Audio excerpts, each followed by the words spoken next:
नमस्कार। आज हम सांख्यिकी में केंद्रीय प्रवृत्ति के माप के अंतर्गत माध्य, माध्यिका, बहुलक एवं परिसर के बारे में अध्ययन करते हैं।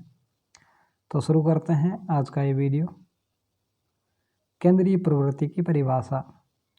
केंद्रीय प्रवृत्ति का मान वह मान है जो दिए गए आंकड़ों का श्रेष्ठतम प्रतिनिधित्व करता है। केंद्रीय प्रवृत्ति के माप मुख्यतः तीन प्रकार है: माध्य या मध्यमान, या जैसे औसत भी कह सकते हैं, माध्यक या माध्यिका, या इसका नाम मध्यांक भी है, और तीसरा है बहुलक या बहुलांक। माध्य या मध्यमान। दिए गए आंकड़ों का जो है माध्य या औसत, उसके लिए सूत्र है कि राशियों का योग बटे राशियों की संख्या। जैसे यहाँ उदाहरण के तौर पर 5, 20, 10, 15 और 20 का माध्य ज्ञात करना है। तो उसके लिए राशियों का योग यानी कि 5 प्लस 20 प्लस 10 प्लस 15 और प्लस 10 बटे कुल संख्याएं हैं 5। तो इनका योग 5 और 20 हो गए 25, 25 और 10 35, 35 और 15 50 और 10 60। तो योग हो गया 60 और बटे 5। तो 60 बटा 5 इनका माध्य आ जाएगा बराबर में 12।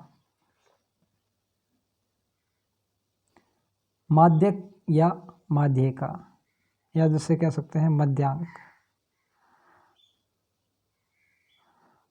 माध्यिका वह संख्या है जो दी गई संख्याओं को आरोही क्रम में यानी कि बढ़ते क्रम में व्यवस्थित करने पर मध्य में या बीच में आती हो।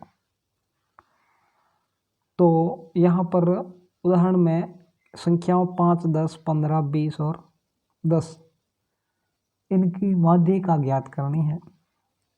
तो इसके लिए सबसे पहले इन्हें जो है आरोही क्रम में व्यवस्थित करते हैं। उसके लिए सबसे छोटा अंक है इनमें 5, उससे बड़ा है 10, उससे बड़ा ये है 10, उससे बड़ा 15 और सबसे बड़ा है 20। ये हो गया इनका आरोही क्रम, बढ़ता क्रम, यानी कि छोटे से बड़े की तरफ। अब इनके बीच वाली संख्या, तो बीच वाली संख्या हो जाएगी 10। तो यहाँ पर माध्यिका का मान हो जाएगा 10। अगर जो है वो आंकड़ों में जो संख्याएं दी हुई है वो अगर सम संख्या के रूप में हो, यहाँ पर 5 संख्याएं हैं, अगर 6 के रूप में हो, तो जैसे मैं अगली एक संख्या लिख देता हूँ। यहाँ पर अगर 10 के बाद 30 हो, तो उसके लिए पहले इसे आरोही क्रम में व्यवस्थित करना है।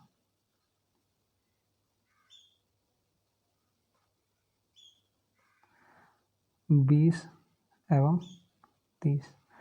तो अब जो है बीच में दो संख्याएं प्राप्त होगी, एक 10 और एक 15। तो उस परिस्थिति में बीच वाली दोनों संख्याओं को जोड़ के उसका आधा कर देना है।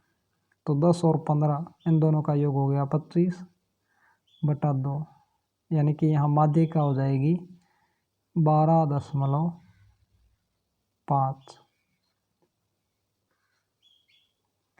बहुलक वह संख्या है जिसको दी गई संख्याओं में सबसे अधिक बार पुनरावृत्ति होती हो, यानी कि आंकड़ों में दी गई संख्याओं में जो संख्या सबसे अधिक बार आई हो या जिसकी पुनरावृत्ति दोहरान सबसे ज़्यादा बार हुआ हो, वही बहुलक कहलाता है। यहाँ उदाहरण के तौर पर इस संख्याओं में जो है 10 सर्वाधिक यानी कि 2 बार आया है, बाकी सभी संख्याएं एक बार ही आई है।